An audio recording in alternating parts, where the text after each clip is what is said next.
মাননীয় মন্ত্রী জনাব আমির খসরু মাহমুদ চৌধুরী, আপনার সময় 20 মিনিট। আমি তো এখনো করি নাই, তো এরও হয়ে যায়।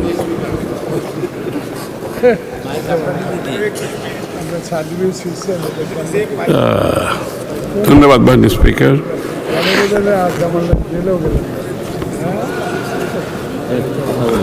আসলে আমি আমার বক্তব্যটা অন্যরকম একটা প্রস্তুতি নিয়েছিলাম বলার জন্য। এর মধ্যে অনেকগুলো কথা পার্লামেন্ট ফ্লোরে চলে আসছে আমাদের ওদিক থেকে, আমাদের বন্ধুদের কাছ থেকে, অপোজিট সাইড থেকে। যেহেতু আমি অর্থমন্ত্রী হিসাবে অন্তত আর্থিক বিষয়ে যে কথাগুলো আসছে দু চারটা কথার তো উত্তর দিতে হয়। তো মাননীয় স্পিকার, এখানে প্রথমে বিএনপির সংসদ সদস্যদের অনেককে ঋণ খেলাপি হিসাবে আখ্যা দেওয়া হয়েছে, কিছু পরিসংখ্যানও এখানে দিয়েছেন। আমি আপনাদের অবগতির জন্য জানাচ্ছি, ঋণ খেলাপি, ঋণ পুনঃতফসিলীকরণ এটা ব্যবসা বাণিজ্য, ব্যাংকিং কালচারের মধ্যে সাধারণ প্রক্রিয়া। এটা বিএনপি আবিষ্কার করে নাই। যেদিন থেকে ব্যাংকিং ব্যবস্থা চালু হয়েছে বিশ্বে, সেই দিন থেকেই ঋণ তফসিলীকরণের ব্যবস্থা আছে এবং ভবিষ্যতে থাকবে।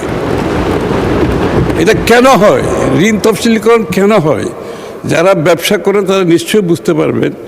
যেমন কোভিডের সময় মানুষের ব্যবসা বাণিজ্য ক্ষতিগ্রস্ত হয়েছে, সব ব্যবসায়ীদের, তাদেরকে ঋণ তফসিলীকরণ করতে হয়েছে, সরকারকে সহযোগিতা করতে হয়েছে। আমাদের এই যুদ্ধের সময়, আমাদের এই আন্দোলনের সময় অনেকের ক্ষতিগ্রস্ত হয়েছে, ঋণ তফসিলীকরণ হয়েছে। কিন্তু গত দীর্ঘ 17 বৎসরের বিএনপির আন্দোলন সংগ্রামে বিএনপির যারা ব্যবসায়ী আছে তারা কেউ ব্যবসা করতে পারে না। তাদেরকে ব্যাংকের স্যাংশন করা লোন পর্যন্ত দেওয়া হয় না। লোন স্যাংশন হয়ে গেছে কিন্তু লোন দেওয়া হবে না। তাদের লোন অ্যামাউন্ট, লোনের সময়, ঋণের সময় যখন শেষ হয়ে গেছে, এক্সটেনশন করা হবে না। যত ধরনের বাধা বিপত্তি সৃষ্টি করা যায় ব্যাংকিং সিস্টেমে, এই বিএনপির নেতা কর্মীদের বিরুদ্ধে সেটা করা হয়েছে। মাননীয় স্পিকার, তাদের গ্যাসের লাইন কেটে দেওয়া হয়েছে, ইলেকট্রিসিটি লাইন কেটে দেওয়া হয়েছে। এই বিএনপি নেতা যাদেরকে খেলাপি বলা হচ্ছে, তারা এই দীর্ঘ সময়ে অনেকে পালিয়ে বেরিয়েছে, বাড়িতে থাকতে পারে না, তাদের ব্যবসা প্রতিষ্ঠান বন্ধ করে দিতে হয়েছে। অনেকে জেলের মধ্যে অবস্থান করেছেন। মাননীয় স্পিকার, এখন জেলে বসে ব্যাংকের ঋণ পরিশোধ করা কি এত সহজ ব্যাপার? মাননীয় স্পিকার, আমি আর পুনঃতফসিলীকরণ হচ্ছে ব্যাংক ক্লায়েন্ট রিলেশনশিপের ব্যাপার। ব্যাংক ক্লায়েন্ট রিলেশনশিপের ব্যাপার, এটা খুব স্ট্যান্ডার্ড প্র্যাকটিস। তো এই হচ্ছে বিএনপির অবস্থা। তারা কেন ঋণ খেলাপি হয়েছে, তাদেরকে কেন আজকে ঋণ খেলাপি হিসেবে আখ্যায়িত করা হচ্ছে। আবার অনেক দল আছে তাদের নাকি ব্যাংকও আছে। তো বিএনপির তো কোনো ব্যাংক নাই। বিএনপির কোনো ব্যাংক আছে? বাংলাদেশের এটা জনমুখে প্রচারিত, এটা সবার জানা আছে তাদের নাকি ব্যাংক আছে। তো তাদের যদি ব্যাংক থাকে তাহলে তাদের দলের সদস্যদের ঋণ খেলাপি হওয়ার তো সুযোগ নাই। মাননীয় স্পিকার, এমনকি এই একটু আগে আমি একটা বিল এনেছিলাম, ওই বিলের সময় অনেকে বলেছেন যে এখানে এই যে বয়সটা বাড়ানো হচ্ছে, এখানে বোধহয় পছন্দের কাউকে দেওয়ার একটা সুযোগ সৃষ্টি করার জন্য।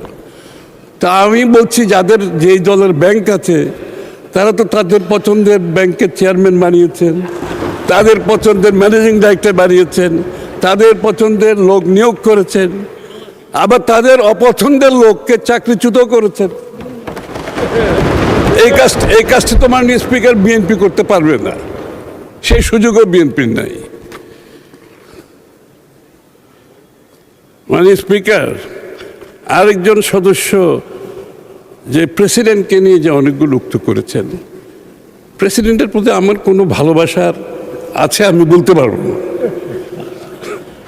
কিন্তু president is an institution. President is an institution, ব্যক্তি না। হ্যাঁ, ওই যে নাহিদ শপথ নিয়েছিলেন না প্রেসিডেন্টের কাছ থেকে, শপথ নিয়েছেন না? তাহলে কেন নিয়েছিলেন? আপনার যদি শপথ নিয়ে মন্ত্রী হয়েছেন প্রেসিডেন্টের কাছে, কেন নিয়েছেন? না, আমি আপত্তি করছি না, আমি আপনাকে কৃতিত্ব দিচ্ছি। আপনি ভালো কাজটাই করেছেন, কারণ আপনি ইনস্টিটিউশনকে সম্মান করেছেন। এখন আপনি মন্ত্রী নাই, আপনি বিরোধী দলে বসে আছেন, এখন আবার প্রেসিডেন্টকে আপনি ইনস্টিটিউশন হিসেবে তার সম্মানটা থেকে বঞ্চিত করছেন। আপনাদের বক্তব্যে সকলের মধ্যে এই কথাটি উঠে আসছে। আবার যেদিন শপথ গ্রহণ করা হয়েছে ইন্টেরিয়াম গভর্নমেন্টের, আমাদের বন্ধুরা সবাই তো সদল বলে সম্মুখ সারিতে উপস্থিত ছিলেন, সম্মুখ সারিতে। আমরা জায়গা পাই না, আমরা পিছনে বসছি। কিন্তু তাহলে এই ধরনের মন্তব্য, if you believe in constitutional democracy, আপনি যদি কনস্টিটিউশনাল ডেমোক্রেসিতে বিশ্বাস করেন, আপনাকে ইনস্টিটিউশনকে সম্মান করতে হবে। এখানে ব্যক্তির কোনো বিষয় নাই। You have to respect the institution of constitutional democracy. তো আপনাকে এটা নিশ্চিত করতে হবে।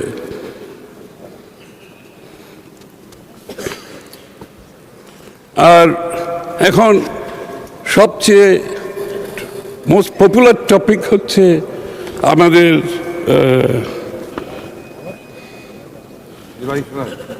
জুলাই সনদ। ভুলে গেলাম কেন? এত বড় একটা ইম্পর্টেন্ট ব্যাপার, ভুলার কোনো কারণ নেই। জুলাই সনদ হচ্ছে সবচেয়ে টপিক্যাল ইস্যু এখন। সবাই কিছু না কিছু বলেছে এখানে। আমি মনে হয় আমার না বললে তখন মনে করবো আমি বোধহয় জুলাই সনদ বিষয়টাকে অ্যাভয়েড করে চলে যাচ্ছি। তো এখানে জুলাই সনদের ব্যাপারে যে বিষয়গুলো আছে, প্রথমত আমি একটা কথা সরাসরি সাধারণভাবে একটা কথা বলি, যে জুলাই সনদের আর বিএনপির যে 31 দফা বিএনপির যে নির্বাচনী ম্যানিফেস্টো ইজ ফুলি অ্যালাইনড। আমরা কিন্তু জুলাই সনদ স্বাক্ষরের সময় আমরা আমাদের নির্বাচনী যে ম্যানিফেস্টো আছে এটাকে আমরা চেক করে দেখলাম যে এখানে সেইভাবে অ্যালাইন করে আমরা কিন্তু এই চুক্তিটা স্বাক্ষর করেছি, এবং ইট ইজ এ মাদার চুক্তি। এর মধ্যে যেগুলো ঘটনা ঘটেছে এগুলো ছেলে আর নাতি। আপনি মাদার চুক্তি থেকে সরে গিয়ে ছেলে নাতির বক্তৃতা দিতেছেন সারাদিন, যেখানে আপনারা সবাই সই করেছেন। দ্বিতীয় কথা হচ্ছে, এই চুক্তিটা ভিত্তিতে আমরা আমাদের নির্বাচনী ম্যানিফেস্টো সাথে মিলিয়ে আমরা ক্যাম্পেইন করেছি, আমরা জনগণের কাছে গিয়েছি এবং জুলাই সনদের কথা বলেছি, আমাদের 31 দফার কথা বলেছি, আমাদের ম্যানিফেস্টোর কথা বলেছি, এবং জনগণ নির্বাচনে আমাদেরকে 2/3 ভোটে সেটার প্রতি সমর্থন দিয়েছে। অর্থাৎ তারা শুধু বিএনপির ম্যানিফেস্টো এবং জুলাই সনদের প্রতি সমর্থন দেয় নাই, এটাকে পাশ করার জন্য এনাফ মেজরিটি দিয়েছে, 2/3 দিয়েছে মেজরিটি। এখন একটু টেকনিক্যাল, আমি তো লয়ার না, তবে একটু আলাপ আলোচনায় যখন শুনি আমার কাছে কিছু কিছু জিনিস খুব সামনে চলে আসে আর কি। জুলাই সনদের আপনি বাস্তবায়ন আদেশ, আমি তো আগেই বলেছি, আপনি মাদার এগ্রিমেন্ট থেকে সরে গিয়ে ছেলের নাতির দিকে চলে গেছেন, এখানে তাই হয়েছে। তারপরে আসছে জুলাই সনদ বাস্তবায়ন, নাকি প্রথমটা আদেশের আগে, হ্যাঁ বাস্তবায়ন আদেশ, তারপরে আসছে গণভোটাধ্যাদেশ। তো বাস্তবায়ন আদেশের বিষয়টা হচ্ছে এটা, এই আদেশ দেওয়ার ক্ষমতা সংবিধানের ৪র্থ তফসিলের ৩য় উপ অনুচ্ছেদ অনুযায়ী প্রথম সংসদের প্রথম অধিবেশনের পরে এই ধরনের আবেদন দেওয়ার ক্ষমতা নাই। এটা হচ্ছে লিগ্যাল ইস্যু। এটা লিগ্যাল ইস্যুটা আমি তুলে ধরলাম এই জন্য, যেটা এটার সাথে এটা যথার্থ, এটা বলেছেন অনেকে এখানে বক্তব্য, অনেকে বলেছেন। আমি এটাকে আরেকটু ড্রিল করে মাথার মধ্যে ড্রিল করতে হয়তো, একটা কথা বারবার না বললেই তো আবার ড্রিল করা যায় না। তো আবার গণভোট অধ্যাদেশ হয়ে গেল নাতি, গণভোট অধ্যাদেশ হচ্ছে নাতি। এখন নাতি কি বলে? এটা হচ্ছে সংবিধানের 93 অনুচ্ছেদের পরিপন্থী। গণভোটের যে 4টি প্রশ্ন দেওয়া হয়েছে তার মধ্যে এগুলো প্রশ্ন নিয়ে প্রতারণামূলক এগুলো বলেছেন। সুতরাং আমার যেটা প্রশ্ন, সেটা আমরা সংসদে এসেছি, সংসদ সার্বভৌম, দিনের শেষে all Rhodes lead to the parliament. কেন বলে শব্দটা? ওই দিনের শেষে ওখানে সিদ্ধান্ত হতে হবে, এবং সেই আমরা জনগণের ম্যান্ডেট নিয়ে এখানে এসেছি। তা আমি বলবো এই বিষয়টা নিয়ে বোধহয় আমাদের মধ্যে একটা বোঝাপড়া দরকার। কারণ আমি জুলাই সনদে যা দেখলাম প্রায় সবগুলো আমরা ঐক্যমত আছি দুই সাইডে। একটা দুইটা ব্যাপারে যেখানে দ্বিমত আছে, এখানে আমরা ম্যান্ডেট নিয়ে এসেছি। আপনাদের জুলাই সনদে বলা আছে যে দল জিতে আসবে তারা তাদের সিদ্ধান্ত মতো এটা আগামী দিনে কার্যকর করতে পারবে। সেই ঠিক কাজটাই আমরা করতেছি, তার বাইরে তো আমরা কিছু করতেছি না অ্যাকর্ডিং টু জুলাই সনদ। আর আমি যাচ্ছি না আর অন্যদিকে। এখন আমি অর্থমন্ত্রী হিসাবে কিছু কথা বলতে হবে, না বললে যে আমরা এই মুহূর্তে বাংলাদেশের অর্থনীতি কোথায় দাঁড়িয়ে আছে এটা 2-4টা স্ট্যাটিস্টিক জানা দরকার। এই জন্য আমাদের সকলে জানা দরকার, জনগণের জানা দরকার, আমাদের বিরোধী দলের বন্ধুদের জানা দরকার। এই কারণে, কারণ আমাদের আপনাদের সহযোগিতা লাগবে। দেশটি তো আমাদের সকলের, এটা বিএনপির কোনো দেশ তো নয়, আমাদের সকলের দেশ। এবং আমরা সকলেই অনেক আশা বুক বেঁধে এখানে এসেছি বাংলাদেশটিকে গড়ার জন্য। বর্তমান প্রেক্ষাপট হচ্ছে অর্থনৈতিক কিছু চিত্র আমি তুলে ধরছি আপনাদের সাথে। যে ট্যাক্স জিডিপি, ট্যাক্সের সাথে জিডিপি অর্থাৎ ট্যাক্স এবং প্রবৃদ্ধির যে সংখ্যা, সেখানে এখন 7% নিচে নেমে এসেছি আমরা বাংলাদেশ। এটা দক্ষিণ এশিয়াতে সবচেয়ে সর্বনিম্ন। বর্তমান ট্যাক্স জিডিপিতে বাংলাদেশ দক্ষিণ এশিয়াতে সবার নিচে, সর্বনিম্ন। এবং বিশ্বের অন্যতম প্রায় সবগুলো দেশের মধ্যে এটাও সর্বনিম্নের দিকে আছে। বিএনপি যখন ক্ষমতা ছেড়ে আসছিল 2005-06-তে, ট্যাক্স জিডিপি রেশিও ছিল 10%, এবং এটা ক্রমান্বয়ে প্রবৃদ্ধির দিকে ছিল। এটা হয়তো বিএনপি অব্যাহতভাবে থাকলো, এটা হয়তো 12-13 চলে যেত। যাক, পরে তো অন্যবর্তী সরকার এসছে। দারিদ্র্যের হার, বর্তমানে দারিদ্র্যের হার 2022-এ ছিল 17%, 18%, 23-এ ছিল 19%, 24-এ ছিল 20.5%, 25-এ দারিদ্র্যের হার হচ্ছে অ্যাকর্ডিং টু পিপিআর জরিপ 29.93%। এই এখন আমরা যারা আছি এই মুহূর্তের দারিদ্র্যের হার হচ্ছে এটা। মানে অর্থনৈতিকভাবে আমরা এই মুহূর্তে কোথায় আছি এটা আমাদেরকে অনুধাবন করতে হবে। মানে যেটা নিম্নগতি ছিল দারিদ্র্যের হারটা, এখন এটা উপরের দিকে উঠতেছে এইভাবে। বেসরকারি খাতে ঋণ, অর্থাৎ বেসরকারি খাতে ঋণ যত বাড়বে দেশের উৎপাদন বাড়বে, বিনিয়োগ বাড়বে, কর্মসংস্থান বাড়বে। বেসরকারি খাতে ঋণের অবস্থা হচ্ছে জিডিপির 6% নেমে এসেছে এখন। 2005-06 সালে বিএনপি থাকার সময় এটা ছিল 18.27%, এখন 6%। সুতরাং আমরা কোথায় আছি অর্থনৈতিকভাবে বোঝার ব্যাপার আছে। রপ্তানি কমেছে 2.6%। আমাদের রপ্তানি কিন্তু সবসময় প্রবৃদ্ধি ছিল, সবসময় আগাগোড়া গত 20 বছর ধরে। এটা 2.6% কমে গেছে।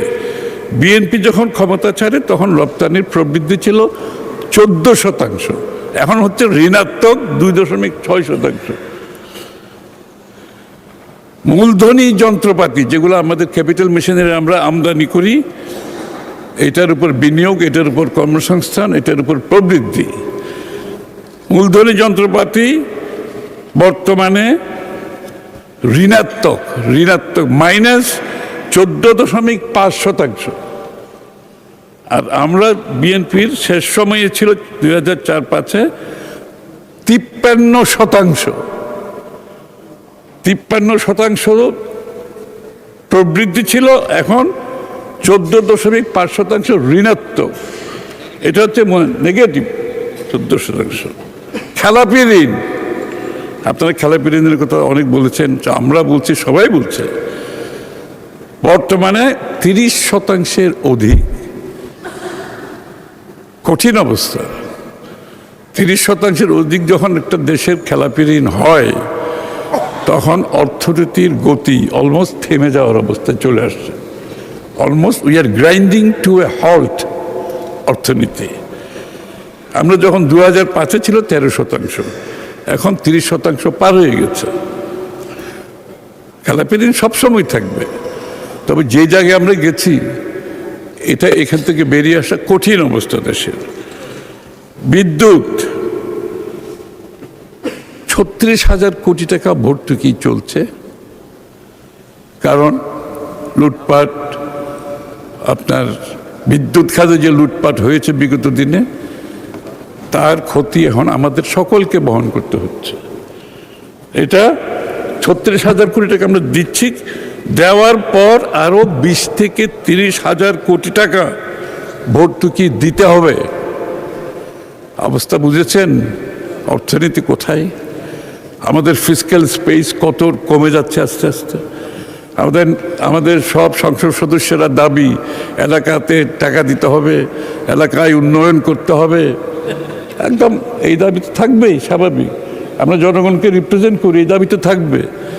কিন্তু আমি বলছি আমাদের ফিসক্যাল স্পেস কমতে কমতে কোথায় নিয়ে এসছে বিগত সরকারগুলোর দুর্নীতি এবং অব্যবস্থাপনা এবং ওয়েস্টেজের মাধ্যমে, হ্যাঁ, রং পলিসি, সব কিছুর মাধ্যমে। আমি বিষয়গুলো তুলে ধরছি আমাদের সকলের অবগতির জন্য। আসলে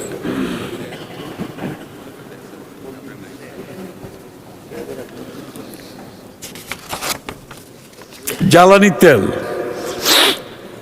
2000 আমরা যখন ক্ষমতা নেওয়ার সময় 23-24-25-25-এর দিকে 25-এ $508 মিলিয়ন আপনার বাকি রেখে গেছেন, ওনারা বাকি রেখে গেছেন, এটা পেমেন্ট করে না। এগুলো সেগুলো এখন আমাদেরকে তো পে করতে হচ্ছে এগুলো সব। গ্যাস খাতে $737 মিলিয়ন মেয়াদ উত্তীর্ণ দেয় না, এগুলো মেয়াদও শেষ হয়ে গেছে, মেয়াদ উত্তীর্ণ দেয় না, অর্থাৎ এক্সটার্নাল ওভারডিউ পরিশোধ করতে হচ্ছে বর্তমান সরকারকে। মধ্যপ্রাচ্যে যুদ্ধ বলার অপেক্ষা রাখে না। এলএনজি আমদানি বাবদ মার্চ টু জুন 2006 সময়ে অতিরিক্ত প্রায় 1,000 কোটি টাকার অধিক ভর্তুকি চাহিদা তৈরি হয়ে গেছে ইতিমধ্যে মার্চ জুনের মধ্যে 11,000 কোটি টাকা অধিক আমাদেরকে ভর্তুকি দিতে হবে, এক্সিস্টিং ভর্তুকির সাথে বলছি আমি, এটা অ্যাডেড। জ্বালানি তেল 2026 এর মধ্যে এপ্রিল জুনের মধ্যে 10,258 কোটি টাকা ভর্তুকি আমাদেরকে দিতে হবে। আমি সংক্ষিপ্তভাবে বলেছি, আরও অনেক সমস্যা আছে। শেয়ার বাজারের আপনারা জানেন সমস্যা আছে, এবং ব্যাংকগুলোর রিক্যাপিটালাইজেশনের সমস্যা আছে, প্রাইভেট সেক্টরের রিক্যাপিটালাইজেশনের সমস্যা আছে। সার্বিকভাবে দেশের ডিরেগুলেশনের একটা বিষয় আছে, রিফর্মের বিষয় আছে, ইজ অফ ডুইং বিজনেসের বিষয়টা আছে, কস্ট অফ ডুইং বিষয়টা আছে। সব কিছুতে আমরা সর্বনিম্নে কিন্তু এখন ইজ অফ ডুইং বিজনেসে বাংলাদেশ অনেকটা একেবারে তলায় এখন, কারণ এত রেগুলেট করতে করতে, ওভার রেগুলেট করতে করতে মাননীয় মন্ত্রী, আর 5-7 মিনিট পরে আজান হবে আসরের নামাজের জন্য। আপনি 5 মিনিটে শেষ করে দিলে it will look nice. Thank you. Timely শেষ করে দেব। তো এইগুলো এখন আমি এই অর্থনীতি থেকে বেরিয়ে আসতে হলে যেই ধরনের পরিবর্তন, যোগ্য সংস্কার, ডিরেগুলেশন করতে হবে, সেগুলো আমরা করছি।